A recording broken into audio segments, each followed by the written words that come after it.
Om Swastiastu.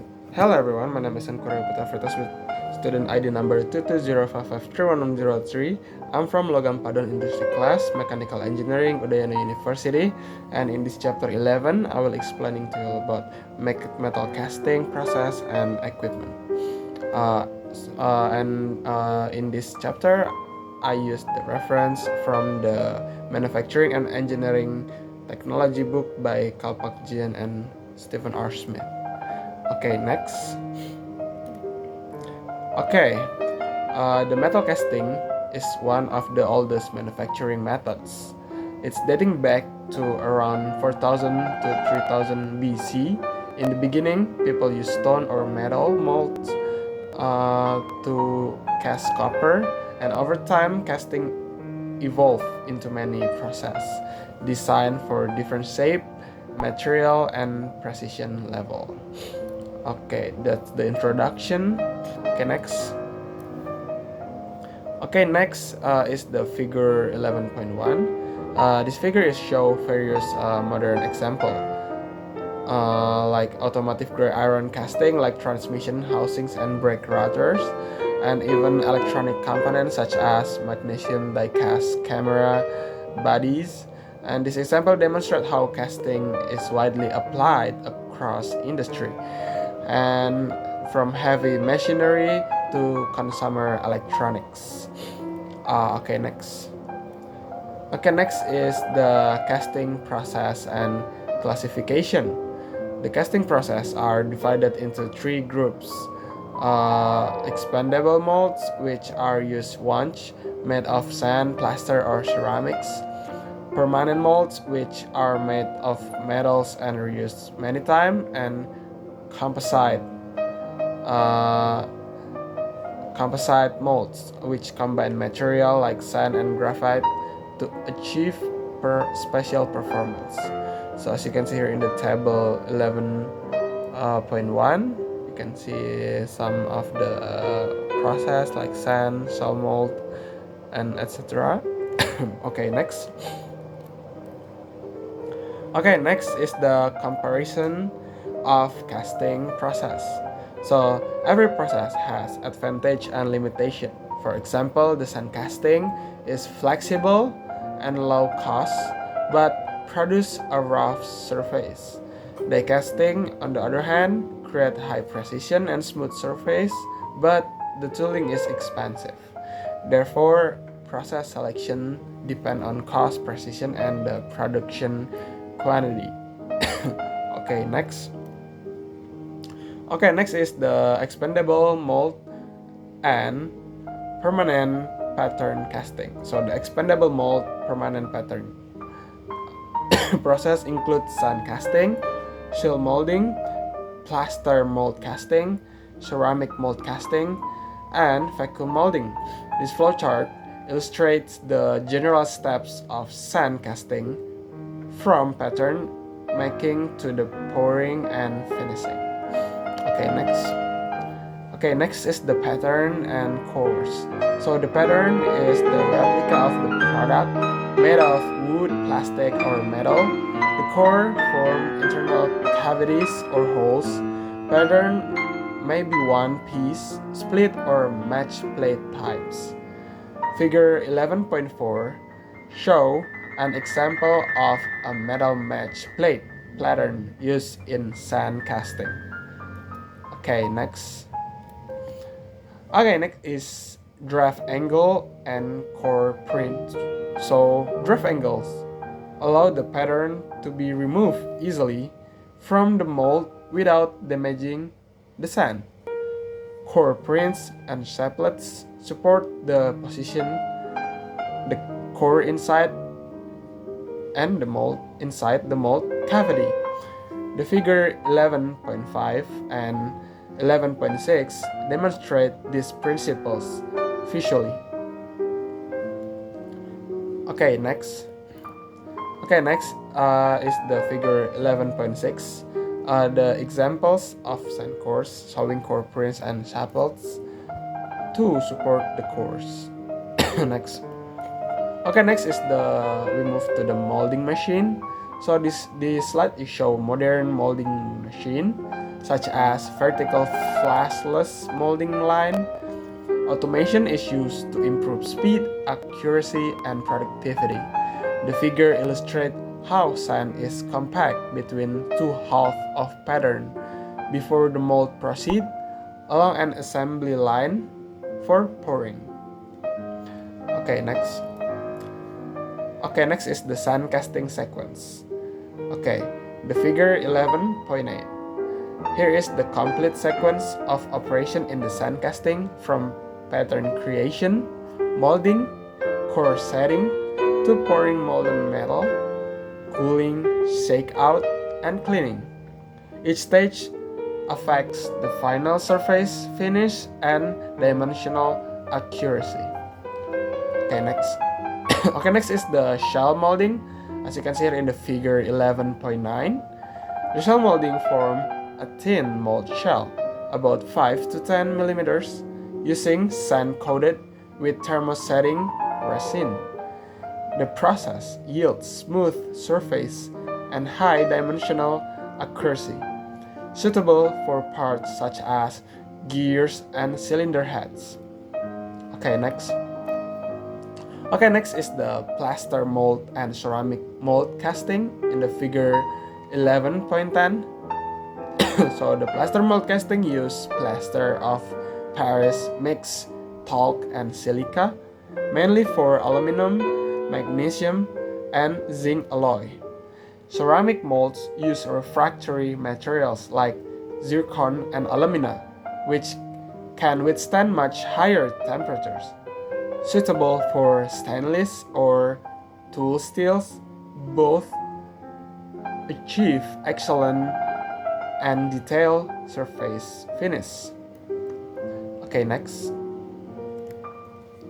Next is the expandable pattern and loss foam casting. So the figure 11.11, in the expandable pattern casting, the pattern and mold are both destroyed after each use. The loss foam process uses polystyrene pattern that vaporize when molten metal is poured. This eliminates parting line and cores, simplifying assembly, though pattern costs are higher. Next.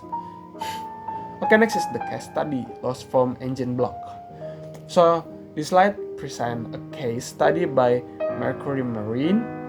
The company used loss foam casting to produce aluminum engine blocks, replacing 8 separate die-cast components with one integrated casting. The result was lower cost, lighter weight, and improved cooling efficiency. Next. Next is the investment loss wax casting. So the investment casting, also called loss wax process, begins with wax patterns assembled on a tree. The tree is coated with a ceramic slurry, dried, then heated to remove the wax. The metal is then poured to form high precision and ideal for aerospace, jewelry, and surgical components. Next. Next is the superalloy turbine rotor. So this figure shows the steps in casting a gas turbine rotor using investment casting. The wax patterns are coated, the shell is built, wax is melted out, and molten superalloy fills the mold under vacuum. The process produces near neat shapes with excellent mechanical strength and minimal machining. Next. Next is the investment cast superalloy component. This slide compares two rotors. The top one is made by investment casting, and the bottom one by conventional casting. The investment cast rotor has finer grain and more uniform structure.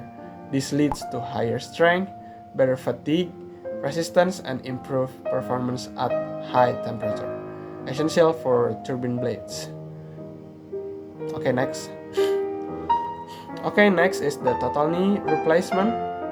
Here we see how investment casting is applied in the medical industry. The femoral part of a total knee replacement replacement is made from cobalt chromium alloy. Wax patterns are assembled on a central sprue, dipped into slurry from ceramic molds, and then filled with the molten metal. The result is biocompatible implant with perfectly smooth surface, and we can see in the next again. Okay, next is the progression, the total knee replacement. So this slide is show the stage of after the casting tree. After the blanks, A is the blanks mounted, B is after the coating with investment material, C is the after removal from the mold. Okay, next is the permanent mold casting. So the permanent mold casting used to reusable half a metal mold, usually steel or cast iron.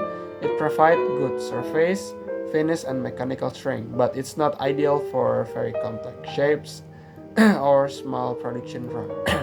Okay, next. Okay, next is the vacuum casting. So the vacuum casting or the counter-gravity casting use suction to draw molten metal upward into the mold. So this creates a thin wall, low porosity parts commonly used for superalloy blades and precision steel components. Okay, next is the other permanent mold variants. There are several special versions. Slash casting for hollow parts by draining excess metal, pressure casting, which use gas pressure to force metal upward, and die casting, where the molten metal is injected under high pressure into the steel die. Okay, next is the squeeze casting. So the squeeze casting merge casting and forging. Molten metal is poured into the preheated die and compressed by a hydraulic punch. This reduces porosity and improves mechanical strength, so making it excellent for aluminum and magnesium parts. Next is the centrifugal casting. So the centrifugal casting is the mold spin rapidly, pushing the molten metal toward the walls. And this process forms tube ring and high density and no core. It's related to semi-centrifugal casting, is used for wheels and pulley where the riser fit the center. Okay, next is still the centrifugal casting. As you can see here in the figure 11.21, the first step of cavities in the die casting. Die source is the Courtesy of American Die Casting Institute. Okay, next is the figure 11.22, a schematic illustration of centrifugal casting process, pipes and cylinder liners. Okay, next is the centrifuging. So centrifuging uses centrifugal force to distribute molten metal into multiple small molds arranged around spinning arm. It's an efficient way to produce small precision parts like gears, jewelry, or dental components. Okay, next is the continuous casting. So the continuous casting fits the molten metal into the water-cooled mold, while solid metal is continuously withdrawn from the other end. It is widely used for steel, billets, rods, and plates, ensuring a uniform quality and high productivity. Okay, next is the directional solidification and single crystal casting. So the directional solidification control the way crystal grow during the solidification. Creating columnar grain aligned in one direction. The single crystal casting goes further, allowing only one crystal to grow through narrow helical channel. These methods are used for turbines blade that must endure extreme heat and stress. Next is the single crystal growth in semiconductor industry. So in the semiconductor industry, silicon single crystal are grown using two techniques: the Solarowski process, which pulls a seed crystal from molten silicon, and the floating zone method, where the molten zone travel along the silicon road, and this method produce ultra pure crystal for electronic wafers.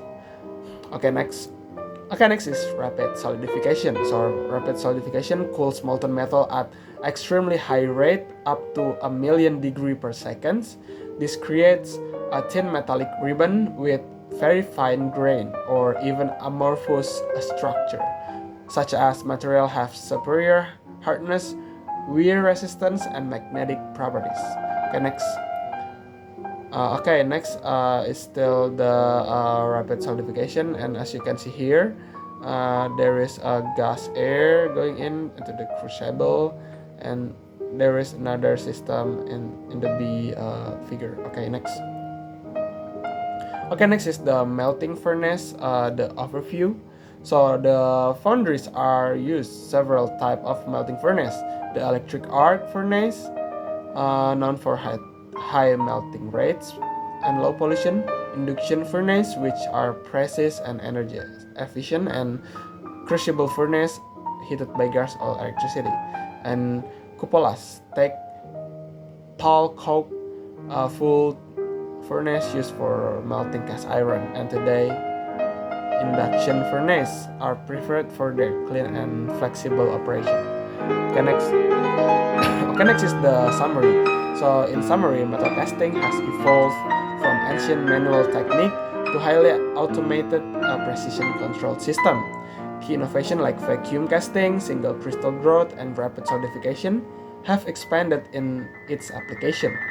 From heavy industry to microelectronics, the core principle remain the same. Controlling solidification means controlling material properties. The reference in this presentation based on the Manufacturing, Engineering, and Technology 6th edition by Syaraf Kalpakjian. And that's the all the presentation. Thanks for watching and see you in the next video. Thank you.